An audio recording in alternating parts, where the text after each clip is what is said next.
Before you listen, if you enjoy the stories and want to hear more, then please consider subscribing.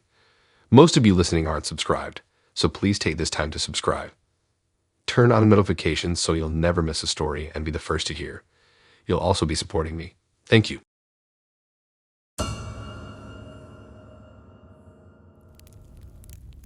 The way that last ray of daylight diffused through the ancient creaky windows of our rented Airbnb farmhouse nestled in the heartland of rural Ireland still sends a chill down my spine. A nice little cozy place tucked into a quiet corner of the Emerald Isle. Our holiday was supposed to be a soothing respite from the mundane, a tranquil escape for 4 overworked city dwellers. It was me and my 3 buddies, the forever cheerful Tom, tech-savvy, always plugged-in Ailey, and Sophie, who brought an air of logic and sanity to our otherwise chaotic group. If only we knew that our tranquil escape would turn into a night of dread and suspense. The first day was uneventful. We spent it exploring our immediate surroundings, indulging in the rustic charm of the farmhouse, laughing over homemade meals, playing board games, and sharing anecdotes. As darkness fell, we huddled by the old fireplace, the crackling fire painting long, ominous shadows on the peeling antique wallpaper. It was the second day when things started to get unsettling. While we were returning from a trek up the rolling green hills surrounding the farmhouse, we noticed a beat-up, black van circling the property. It seemed out of place in the pastoral setting, a sinister intruder in the otherwise idyllic panorama. We exchanged looks, a sense of worry growing among us. Yet we dismissed the thought, chalking it up to the paranoia that sometimes accompanies isolation. After dinner, we noticed the car again, this time parked on the road just barely visible from the living room window. 2 silhouetted figures sat inside, watching our house under the pale, ghostly light of the waxing crescent moon. Anxiety surged through us, yet we tried to brush it off. They were probably lost tourists or local farmers, we reasoned, hoping to quell the concern that was rapidly taking root. Late into the night, while engrossed in a heated game of Scrabble, we heard the disconcerting sound of gravel crunching under tires. The same black van was back, cruising ominously around the perimeter of our solitary house. Suddenly, the quiet hum of the countryside felt more like an intimidating silence, punctuated by our fast-beating hearts and the sinister rumble of the van's engine. We locked all doors and windows, turned off the lights, and huddled together in the dimly lit living room, waiting for the car to leave. But it didn't. The tension in the room thickened when the noises shifted from the unsettling gravel crutched to the chilling scratch of something probing the main door. The sound of hard, determined knocks followed, making us hold our breaths. No one dared to move, the only sound being our collective heartbeat thundering in our ears. The knocks turned into forceful shoves, the old wooden door creaking and groaning under the strain.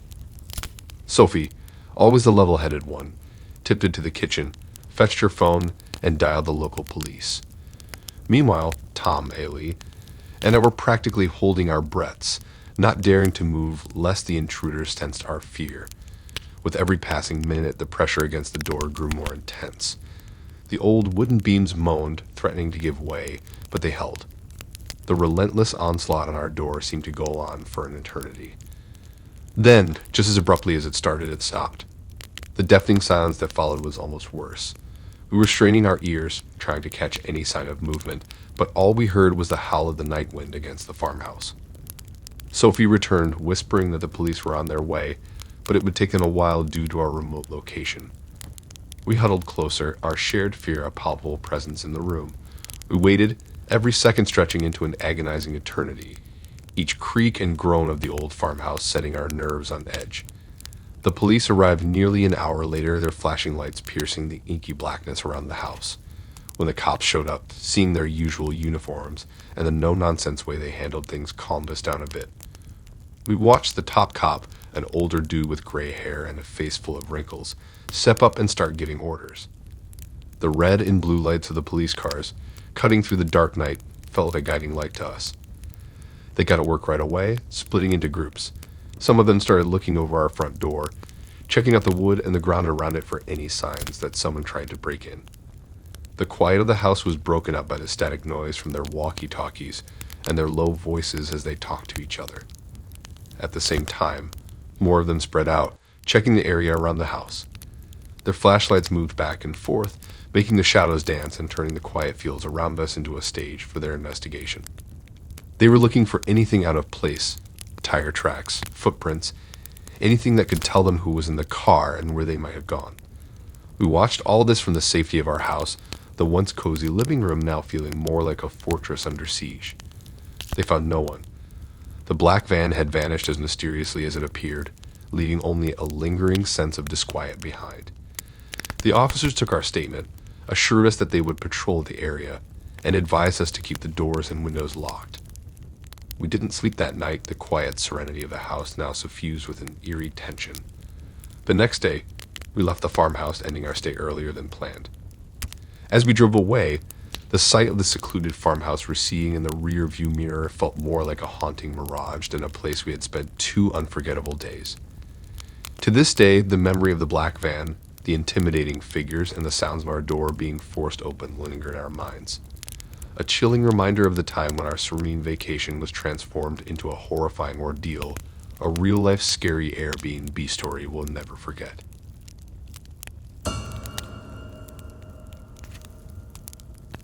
I'd landed a coveted contract in the Big Apple, New York, where dreams are made and occasionally nightmares come alive. I'd rented a classy old townhouse through Airbnb, somewhere in the heart of Brooklyn, for my 2-week stay. Little did I know this townhouse would turn from a comfortable haven into a place that filled my nights with cold dread. My first day in the townhouse passed in oblivion and gross as I was with client meetings and corporate schmoozing. Exhausted and ready for some quiet downtime, I returned to the townhouse late that evening. The place was a vintage beauty with hardwood floors, exposed brick walls, and the attic converted into a spacious, stylish bedroom. As I unpacked my luggage and started to settle in, I felt a certain charm to the place. It was quiet and peaceful, with just the faint hum of New York's bustling nightlife seeping through the old, double-glazed windows. The antique furniture, rustic fireplace, and the quaint paintings on the wall gave it a warm, homey feel. But my admiration was soon going to transform into discomfort and eventually fear. The first hint of something amiss came on my second night. I'd retired to the attic bedroom after a day of grueling negotiations, looking forward to the welcoming comfort of the queen-sized bed. As I started drifting off to sleep, I heard a noise from the corner of the room. It was a soft, scratching sound, as if someone was moving around cautiously. It sounded distant, like it was coming from inside the walls. I chalked it up to the house settling and dozed off, dismissing it as the product of an overworked mind. The next morning, I woke up to an unusual discovery. The leftover pizza I had put in the refrigerator the previous night was missing. Odd, I thought, trying to recall if I had absentmindedly eaten it after a late-night call with my team back home. But I distinctly remembered storing it for the next day's lunch. Feeling slightly perturbed, I made a mental note to keep a close eye on things and headed out for another hectic day. When I came back that evening, I decided to do a little investigation. I went around the townhouse, checking all windows and doors, but everything was locked from the inside. I even took a flashlight and explored the attic, checking each corner, but found nothing out of place. The attic was just an attic, dusty and filled with old furniture and random memorabilia from the homeowner's past. Still, that night as I lay in bed, the sound returned. This time it was louder and seemed to move around. The soft rustle was accompanied by a faint tapping, a rhythmic sound that sent a shock through my body. I lay awake with my heart beating quickly against my chest as the night dragged on. The next morning, more food was missing. A box of cereal, an apple, even my coffee pods, all had disappeared overnight. This couldn't be a coincidence. Something was happening. My once dreamy New York townhouse had suddenly turned into a scene from a horror movie. Days turned into a cycle of nerve-wracking nights and confusing mornings. Each night the noises continued, growing louder and more frequent, and each morning I found more evidence of the nocturnal visitor. An open window here, a missing towel there, a displaced book, subtle signs that someone or something was sharing the townhouse with me. Despite all the oddities, I never saw anyone or found any trace of an intruder. The constant feeling of being watched, the soft noises at night, the missing items, they turned my business trip into a sleep-deprived ordeal. I was constantly on edge, jumping at shadows and suspicious of every creak the old townhouse made. And then, as mysteriously as they started, the disturbances stopped. No more noises at night, no more missing food or things out of place. It was as if whatever had been sharing the townhouse with me had simply vanished. I breathed a sigh of relief, though a residual tension lingered. I finished my business trip and flew back home, grateful to leave the townhouse and its mysterious resident behind. Even now, when I think of that townhouse in the heart of Brooklyn, the memory sends a chill down my spine. It was a memorable stay, not for the charm of the vintage townhouse, but for the strange, invisible guest who turned my business trip into a haunting experience I'll never forget. Our long-awaited weekend getaway had finally arrived, and it found my husband and me venturing to a charmingly rustic Airbnb cottage in the serene British countryside. With our professional lives becoming increasingly hectic, the prospect of a peaceful retreat was a beacon of hope, an opportunity to unwind and reignite the spark of our relationship. Little did we know, the rustic charm of the cottage had its sinister side that would turn our romantic escape into a nerve-wracking experience. As we drove down the narrow, winding roads, the urban landscape gave way to vast stretches of greenery, punctuated by quintessentially English country homes. Our Airbnb, nestled in a quaint little hamlet, was a charming, ivy-covered stone cottage. It looked as idyllic as its pictures, a slice of tranquility amidst the chaos of life. We couldn't have asked for a better sanctuary. The first day was filled with the kind of contentment that only a countryside escape can provide. We spent it exploring the surrounding fields, laughing and teasing each other like we hadn't done in months. We cooked a delicious dinner in the cozy kitchen, then settled into the living room's snug embrace, the crackling fire illuminating the rustic interior with a warm, inviting glow. As the second day unfolded, the quirks of the country cottage started to turn into something more unsettling. It began with the water system. As I was halfway through my shower, lathered up with shampoo and soap, the water suddenly ran ice cold. I gasped, nearly slipping in my haste to escape the freezing water. The hot water supply, it seemed, had abruptly run out, a peculiarity we attributed to the old plumbing of the cottage. Next came the power issues. Throughout the day, the electricity in the cottage flickered on and off. At first, it was just the lights dimming for a moment before brightening again. But as the day wore on, the flickers turned into longer power cuts. These were oddly unnerving, plunging the cozy cottage into an uneasy darkness that lasted several moments before the lights would suddenly flicker back on. Even more peculiar was that the power cuts seemed to have no relation to the weather, which was sunny and clear.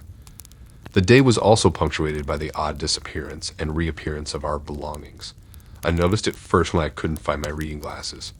I remembered placing them on the bedside table before going to sleep the previous night, but they were nowhere to be found in the morning.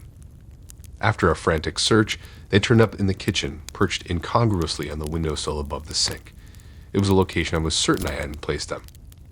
Similarly, my husband's phone, which he always kept in his pocket, went missing. We searched high and low, even resorting to calling it for my phone.